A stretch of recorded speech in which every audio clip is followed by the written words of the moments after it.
कुछ महत्वपूर्ण मुद्दों पर आपसे बात करनी है। वो मुद्दे जो इस वक्त देश के लोगों के मन में चल रहा है,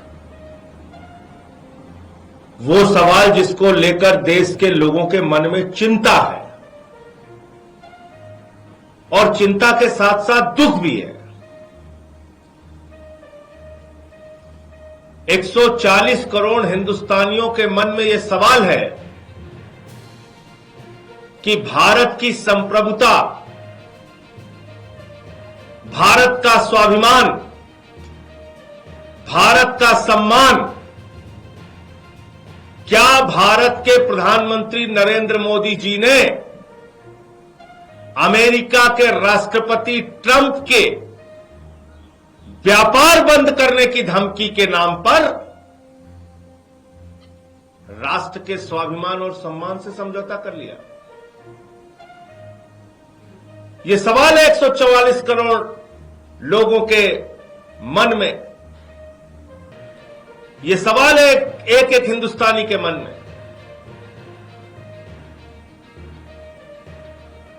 जब यह ऑपरेशन सिंदूर शुरू हुआ, पहलगाम में हमारी बहनों के सिंदूर उजाड़े गए, पाकिस्तान के 4 आतंकवादियों का नाम आया, भारत की सरकार ने कहा एक को भी नहीं छोड़ेंगे, घुस के मारेंगे। पूरे देश की जनता ने कहा घुस के मारो, हम साथ पे खड़े। सभी दलों ने कहा, सर्वदलीय बैठक में कहा, बार बार मीडिया में आके कहा घुस के मारो, हम साथ में खड़े। कोई आतंकवादी बचना नहीं चाहिए। और पाक ऑक्युपाइड कश्मीर, पाक अधिकृत कश्मीर जो आतंकवादियों का अड्डा है, जहां से कश्मीर में आतंकवाद फैलाया जाता है, भारत के कश्मीर और दूसरे हिस्सों में, उस पाक ऑक्युपाइड कश्मीर को ले लेना, उसको वापस हिंदुस्तान में मिला लेना। बलूचिस्तान में जो असंतोष चल रहा है उसको अलग कर देना, उसी तरह से जिस तरह से बांग्लादेश को 1971 में हमने पाकिस्तान के 2 टुकड़े करके अलग किया था। ये पूरे देश की भावना थी। ऑपरेशन सिंदूर शुरू हुआ, मैं सर झुका के नमन करता हूं भारतीय सेना को, उनके साहस को, उनके पराक्रम को। 9 आतंकी ठिकानों को 7 मई को पाकिस्तान के अंदर उजाड़ दिया गया। 100 से अधिक आतंकवादियों को मार गिराया गया, उनके सहयोगियों को मार गिराया गया। लेकिन प्रधानमंत्री जी, क्या आपने वो तस्वीर नहीं देखी कि उन आतंकवादियों के जनाजे में पाकिस्तान के सेना के अधिकारी खड़े थे? पाकिस्तान मातम मना रहा था। किसके मरने पे?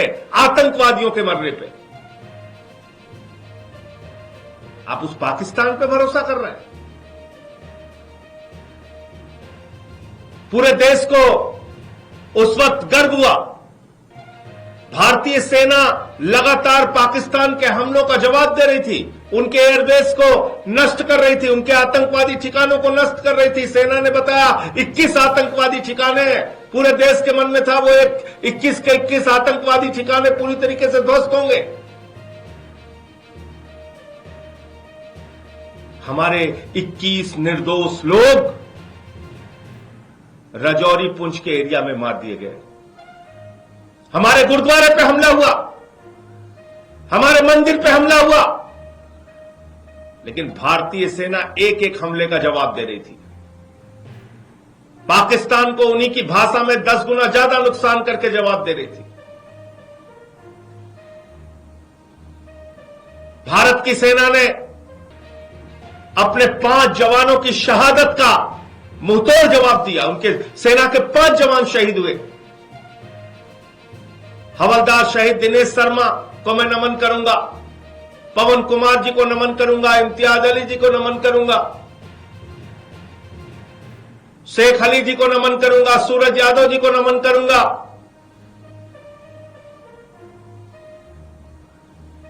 सेना के जवान अपने जवानों की शहादत का बदला ले रहे थे।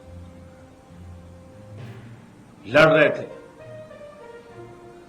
पाकिस्तानियों को उनकी भाषा में 10 गुना ज्यादा ताकत से जवाब दे रहे थे। और ऐसे समय में जब पाक अधिकृत कश्मीर को भारतीय सेना वापस ले सकती थी, ऐसे समय में जब बलूचिस्तान को पाकिस्तान के नक्शे से मिटाया जा सकता था, अलग किया जा सकता था, ऐसे समय में जब हमारी सेना अपने शौर्य, अपने पराक्रम, अपने बहादुरी का परिचय दे रही थी, प्रधानमंत्री मोदी जी अमेरिका के राष्ट्रपति ट्रंप की मध्यस्थता को स्वीकार करते हुए आपने सीज फायर का ऐलान कर दिया। किसी कंफ्यूजन में मत रहिए, किसी और आदमी ने नहीं, नरेंद्र मोदी ने सीज फायर का ऐलान किया। कोई विदेश सचिव सीज फायर का ऐलान नहीं करता। इतनी सामान्य समझ सबको होनी चाहिए।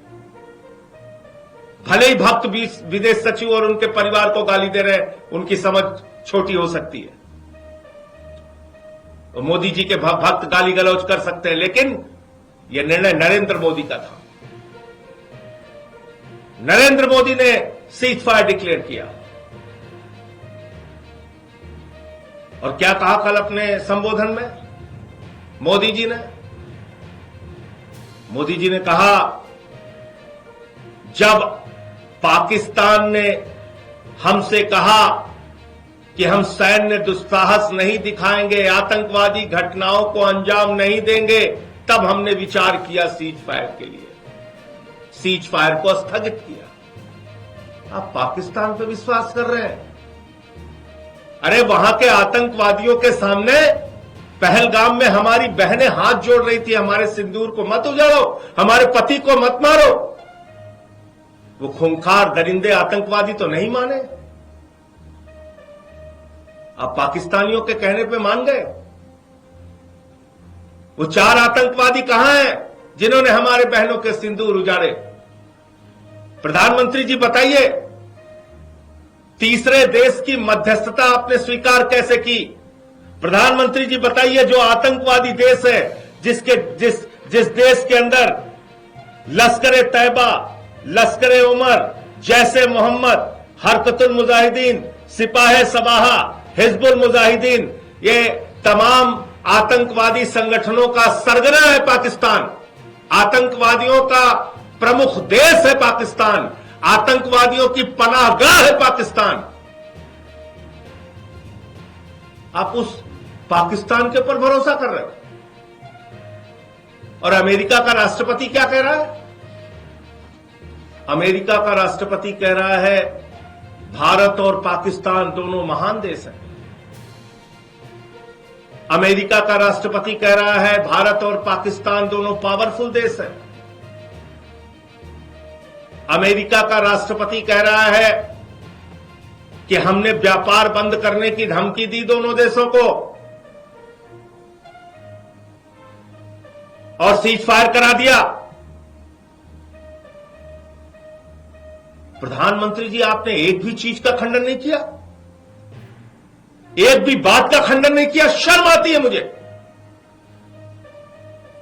140 करोड़ हिंदुस्तानियों के प्रधानमंत्री हैं आप। दुनिया की 5वीं बड़ी अर्थव्यवस्था है भारत। हमारा एक स्वर्णिम इतिहास है। और पाकिस्तान की तुलना ट्रंप हमारे साथ कर रहा है। 140 करोड़ हिंदुस्तानियों के देश को पाकिस्तान के बराबर लाके खड़ा कर दिया ट्रंप ने, और आपके मुंह से एक शब्द नहीं निकला। वो भूखा नंगा देश जो खाने के लिए मोहताज है, उसको वो कह रहा है वो शक्तिशाली देश है। आपके मुंह से एक भी शब्द नहीं निकला। अरे उस ट्रंप के खिलाफ तो अमेरिकन्स भी हो गए होंगे। उन्होंने भी सवाल पूछा होगा कि जिस ओसामा बिन लादेन ने अमेरिका पे आक्रमण किया, उसको संरक्षण तो पाकिस्तान ने दिया था। पाकिस्तान आतंकवादियों का संरक्षक है, तुम उसको महान देश कैसे कर रहे हो? ये तो अमेरिकन्स को भी बुरा लगा होगा, लेकिन आपको बुरा नहीं लग रहा है। आप एक शब्द नहीं बोल रहे। उसके सेक्रेटरी ऑफ स्टेट का क्या बयान है? मार्को रूबियो ये कह रहे हैं ये 10 मई का ट्वीट है। Indian and Pakistani officials Vance and I have engaged with senior Indian and Pakistani officials, including Prime Ministers Narendra Modi and Shehbaz Sharif, External Affairs Minister Subramaniam Jaishankar, Chief of Army Staff Asim Munir, and National Security Advisor Ajit Doval and Asim Malik.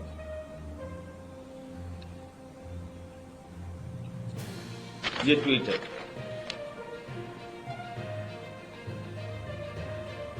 ये America का secretary of state ये कह रहा है मोदी जी की 48 घंटे से बातचीत चल रही थी आप लोगों की। जेडी वैंस और रूबियो के साथ आप बातचीत कर रहे थे 48 घंटे से। आपसे भी बात हुई, शहबाज शरीफ से भी बात हुई।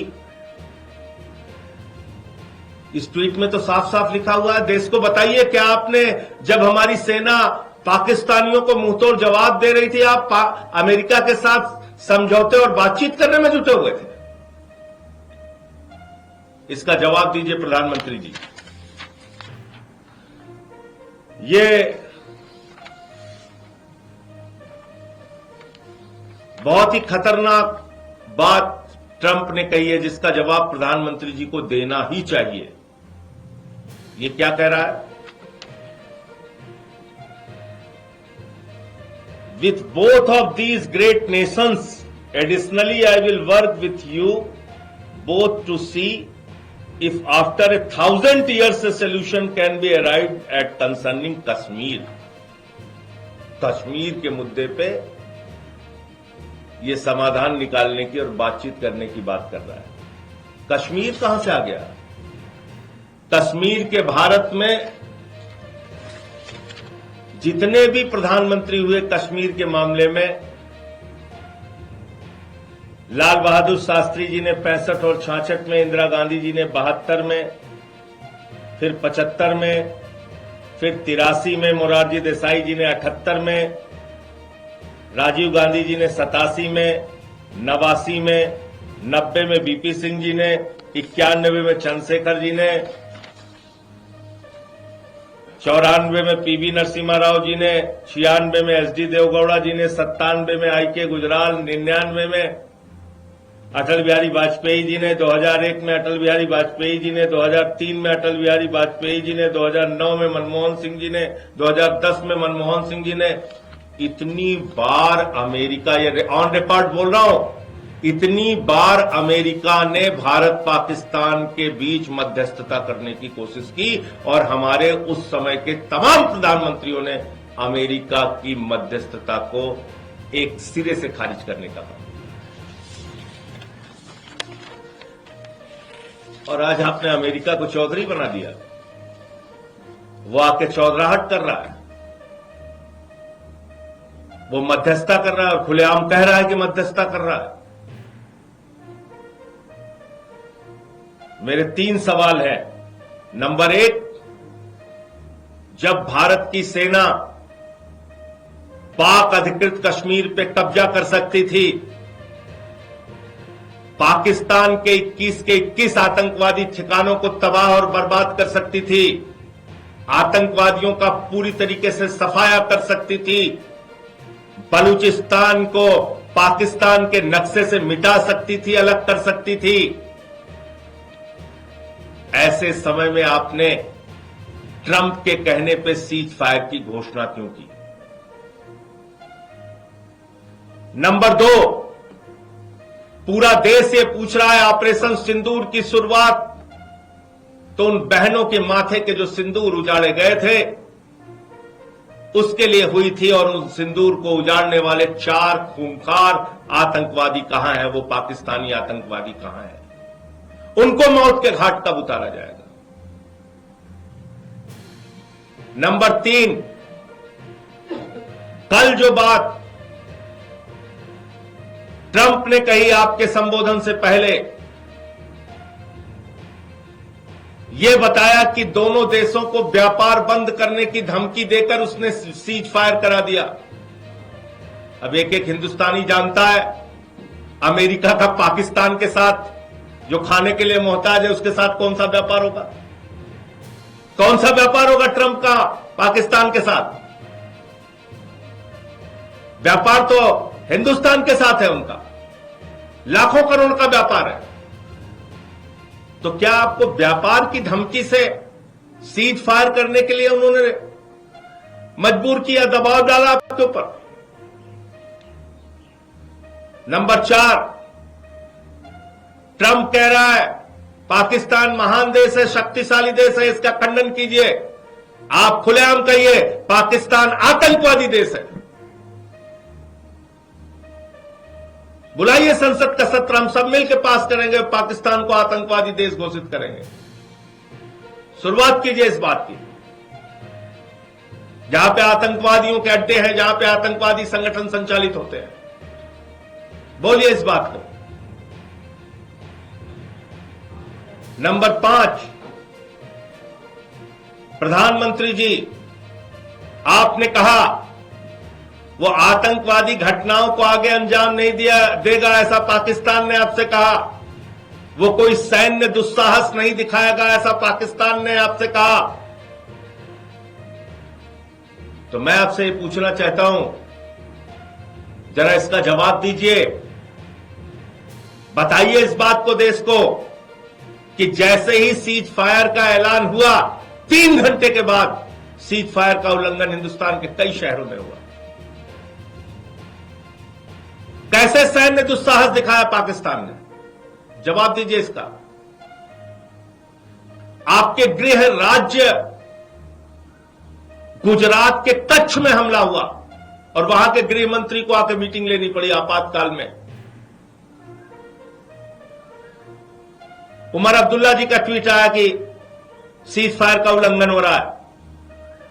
और कल जैसे ही आपने अपना भाषण खत्म किया, मोदी जी आप भाषण देने के एक्सपर्ट हैं, ये मैं जानता हूं, पूरा देश पूरी दुनिया जानती है। भले ही पाकिस्तान के हिंदुस्तान के ऐसे गंभीर और संवेदनशील मसले पर सर्वदलीय बैठक हो रही हो, लेकिन आप चुनावी रैली करने के लिए, भाषण देने के लिए बिहार जाते हैं। मुझे मालूम है आप केरल में समारोह को संबोधित करने जाते हैं, आंध्र प्रदेश में समारोह को संबोधित करने जाते हैं। मुझे पता है आप सर्वदलीय बैठक से गायब रहते हैं, लेकिन मुंबई के फिल्मी सितारों को संबोधित करने के लिए जाते हैं और भाषण आप अच्छा दे लेते हैं। कल जैसे ही आपने अपना भाषण खत्म किया, जैसे ही आपका भाषण खत्म हुआ, तुरंत उसके बाद पाकिस्तान ने फिर से सीज फायर का उल्लंघन किया। अमृतसर में जो इंडिगो की फ्लाइट उतरनी थी वो नहीं उतर पाई, ब्लैकआउट हो गया वो।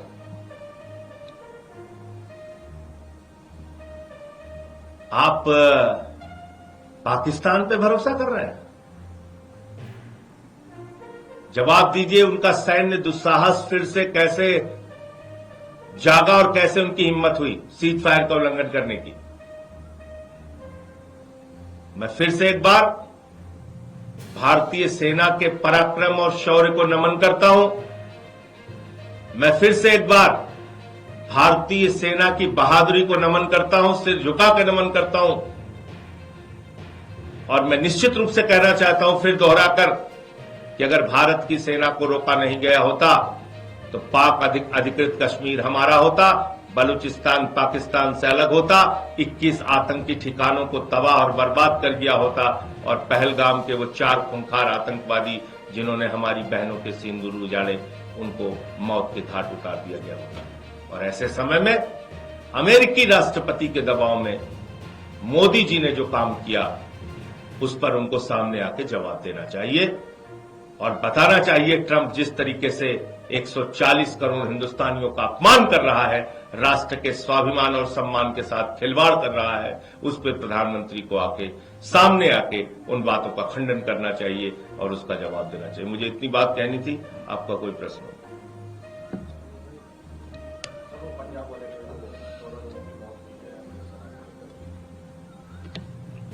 अभी आज इसी विषय पे बात करेंगे। प्रधानमंत्री कह रहे हैं कि उसने प्रोजेक्ट किया है, जारी है, तो उससे अगर जवाब दे रहा है वो तरीके से कोई ब्लैकमेलिंग नहीं कर सकता न्यूक्लियर के नाम। देखिए, पाकिस्तान ने तो कल प्रधानमंत्री का भाषण खत्म होने के तुरंत बाद से सैन्य दुस्साहस दिखाने का काम किया, उसकी खबरें भी आई, दबाव बना के उसको कहीं और चलाने नहीं दिया जाता, वो अलग विषय है, लेकिन तमाम न्यूज एजेंसीज ने खबर उसकी जारी की। तो इस पे कौन जवाब देगा? मैं तो पूछता हूं, ओसामा बिन लादेन को पालने वाला पाकिस्तान क्या महान देश है जो ट्रंप कह रहा है उससे मोदी सहमत है? इसका तो खंडन करो। ये तो आके आप बोलो कि भारत अमेरिका की मध्यस्थता को स्वीकार नहीं करेगा किसी भी हालत में, इतना तो आपके मुंह से निकल सकता है। धन्यवाद। प्रधानमंत्री ने अपने संबोधन में ये भी बात कही कि पाकिस्तान हमारे हमलों से परेशान हो गया, उन्होंने आपको मदद किया। देखिए, फिर उसने सीज फायर का वायलेशन तुरंत क्यों किया? और मान लो उन्होंने बातचीत किया तो उनकी बातचीत पे भरोसा क्यों किया? हम वो देश हैं, हिंदुस्तान वो देश है, 1971 में वहां के प्रधानमंत्री को बुला के लिखित समझौता किया, हमने लिखवा के लिया, पाकिस्तान के 2 टुकड़े किए हमने, उनके डीजीएमओ ने कह दिया आपने मान लिया। हमारी बहनें पहलगाम में हाथ जोड़ रही थी, वो खूंखार आतंकवादी तो नहीं माने।